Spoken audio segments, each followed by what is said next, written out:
Alright everybody, so with the introduction of part 3 starting yesterday, we now have all the tickets in order to do the 77 unit summon. I will be saving mine until I have enough stones to do also the stone version, so I can just do a video of me doing both, but wanted to make this video. We're going to go through every single mission that you need to do, and we'll go ahead and also talk about the banner a little bit and see what units you want to try to get. So without further ado, let's go ahead and jump in. So for part 1, there's a bunch. Part 1 has the most missions out of all of them, but part 1 probably has the easiest missions. So you want to get 5 skill orbs. You can get this from like any event, but if you've just been doing that daily event, which you really should be, the one that gives all the skill orbs, that one gives a bunch of skill orbs. So just make sure you're doing that. You can, and then for this mission, you just have to equip 3 of those skill orbs using support memories. This is fairly common, just like playing the game. Z awakening characters, just the same thing. Like a lot of these missions in part 1 is just you playing the game. It's not until part 2 and 3 where there's like some specific things that you have to go out of your way to do. But you have to Z awaken 5 characters. You have to clear the Goku and Rivals event 5 times. You have to complete the support memory from that event. The very first one. This is the one with the world tournament fight between Goku and Jr. And then this is clear Goku and Friends 5 times, level up Mr. Satan's essay to level 10, clear the Majin story event 5 times, clear any Dokkan event up to 5 times, and then you have to consume 700 stamina. And that's all the part 1 missions done. Moving on to part 2, more event missions, so you'll have to go back and clear the Goku and Rival 3 times, Goku and Friends 3 times. Obviously, if you're doing all these like together, like if you just started doing these missions, then obviously all these are going to track at the same time, so you'll get them done faster. But you have to clear these events 3 times, basically all the story events. You have to use one support memory, any support memory. You have to equip a skill orb, or just clear a stage with a character that has a skill orb. Then you have to clear any stage 15 times, just like playing the game. Then doing it 20 times, 25 times. You have to beat an EZA 1 time, and then you have to perform Dokkan Awakening and oh, you also I thought this said perform Extreme Z Awakening. My bad. So you have to win an EZA 3 times, then you have to perform Dokkan Awakening twice. You can do this with just the free-to-play characters, with the Babidi and the Mr. Saiyan. This is for completing the support memory. That's Piccolo and Piccolo helping out GT Goku. And then you have to Rainbow Mr. Satan and Rainbow Babidi, basically.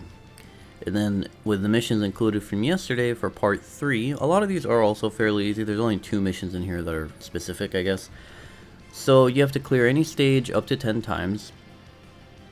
Yeah, and it says your quest, event, or Extreme Z battle, doesn't matter. Then you have to clear any stage with 3 or more characters in the Majin Buu Saga category. And then you have to clear 3 or more stages with any characters, or 3 characters in the Shadow Dragon Saga. And then you have to perform 2 steps of Extreme Z Awakening on a character, perform 3 steps of an Extreme Z Awakening on any character. And then these last 2 missions, these are like the super specific ones, is you have to fully EZA the new Mr. Satan and fully EZA the new Babidi LR, basically. And then you'll have all your tickets, all the missions. I'll put a link down in the description for this website, and just in case you want to look at it yourself, you want to specifically look at a certain mission. So moving on, let's go ahead and just go take a look at the banner, and we'll go ahead and see what units you really probably want to like look for, I guess, from this banner. I think this one's like the stone. No, this one is the ticket one. So they're both the same banner. So just looking at the featured units right here, you really want to try to pull, I mean, like, it's not really up to you, I guess, because it's RNG, but if you pull this Piccolo, that's probably like the best pull out of this featured pull. The next best pull is probably like this Vegeta's pretty good.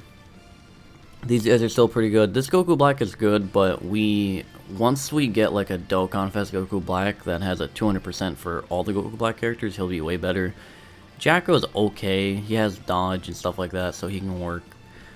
This guy is okay on the cell team, but I think he's starting to need an EZA at this point, so it's more or less like, eh. I don't really have a comment per se on any of these other characters. They're all kind of just either mid or straight up ass. So I would say, like, you mainly want this Piccolo. Like, this is like the one character that I would get just as excited as pulling an LR as pulling this character. So that goes to say something. And then for unfeatured, we do have actually better SSRs here. So in terms of like just normal SSRs, Pan is pretty good. Yeah, Jirobe's a god. He's a god. She's great. She just doesn't have that many teams, but you know, who knows? Maybe in the future she gets better teams and she'll be still just amazing. Other than that, like for unfeatured SSRs, I would say there's not really much else. Like maybe these guys are still pretty good, I would say. And then like, who else? Like that is like unfeatured. This guy is pretty good. But yeah, that's the only thing I can think of. But in terms of LRs, obviously you would want like, I would say these four are probably the, you know, obviously these are the most recent LRs, so these guys are like the best LRs. But out of these four, I would probably put like Golden Frieza is the best one here. Then Merge Zamasu is, I feel like Merge Zamasu is a little bit underrated because some people say he doesn't have a team, I would say right now. But again, all it takes is for us to get one Goku Black Dokkan Fest, and he's basically like at the top. Because that's all we need, is we need a leader that works well with him. Because the only 200% this guy has right now is on Vegeta and Trunks' team. And obviously, like I would say, you're not really running villains on that team. Like, you can, but it would work way better if we ended up getting like a villain leader that gives a 200% to all the Goku Black characters. Because like, he's the only one that can get the 200% from Vegeta and Trunks' because he's on Battle of Fate. Meanwhile, like, Goku Black and Zamasu, like LR Rose and Zamasu, they don't get a 200%, but they can be ran on that team. So like, once we get a leader that gives this guy a 200%, and then like LR Rose and Zamasu 200%, all that, he will be explosive just as much as this Golden Frieza. These guys have kind of fallen off, but I would say they're still pretty damn good. Like, they're definitely not like bad at all, but they're not better than like these two, obviously. These guys have their uses, maybe we'll get more Saiyan Saga buffs later this year, and they can definitely hold their place on a Saiyan Saga team. It's just more or less like they just have their uses on certain parts of the game. I wouldn't say, again, they're probably the worst out of all these guys. Moving on, Kaioken Blue, not Kaioken Blue, bro. Kaioken Goku and Vegeta, they're okay. I would definitely prefer to pull Kaioken Goku over this Vegeta, just because Vegeta's like kind of wonky designed. He's not really the greatest. These guys used to be really good, but I feel like at this point they kind of fell off. They're not really like too good as well. These guys are ass, in my opinion. I don't care what anyone says.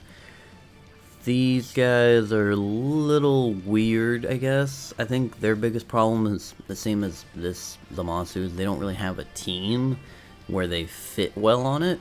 Or like, I guess, obviously they fit the best on like Universal Survival Saga team, but that team right now is just not the greatest, so you're not running them anywhere else. Janemba's still goated, I don't care what anyone says, especially if you've pulled a bunch of coolers, the Final Form coolers from the anniversary banners. Pulling him is a great piece to your like Wicked Bloodline / like movie bosses team. This guy's ass, this guy's ass, this guy's ass. I guess okay, but like I would still say he's ass. This guy could still EZA in the EX part, so if you pull him, I would hold your breath just for a couple more days, because who knows, maybe this guy gets an EZA in the EX part and he's explosive as well. And then everything else, I would say honestly past this list is a lot of units here that need EZAs or have gone EZAs and they're kind of outdated. I guess one unit is this God Goku hasn't EZA'd on JP yet, but he did EZA on Global and he is pretty damn good. So he is a older LR that if you pull, he is pretty damn good. So it goes for this Spirit Bomb Absorb Goku, but obviously I would say like if you pull either of these two, or if you pull multiple copies of either of these two, you did good. I would say. Like, it's worth the tickets. And even if you just pull like a bunch of these good banner units like Piccolo, Android 8, Goat Jirobe, Pan, like those units are just as good as some of the LRs. So let me know how you guys' summons go on this banner once you guys complete the tickets. I won't be doing mine again until I have enough stones to do both the stone version and the ticket version, so I can just do a video about both of them. But yeah, let me know what you guys end up pulling if you guys have already completed these missions, and let me know if this video was any helpful. Again, I'll leave a link down in the description for this page right here if you want to specifically look at any of these missions yourself. And yeah, I hope this helps y'all out. Thank you guys for watching this video, and I'll see y'all in the next video. Love y'all.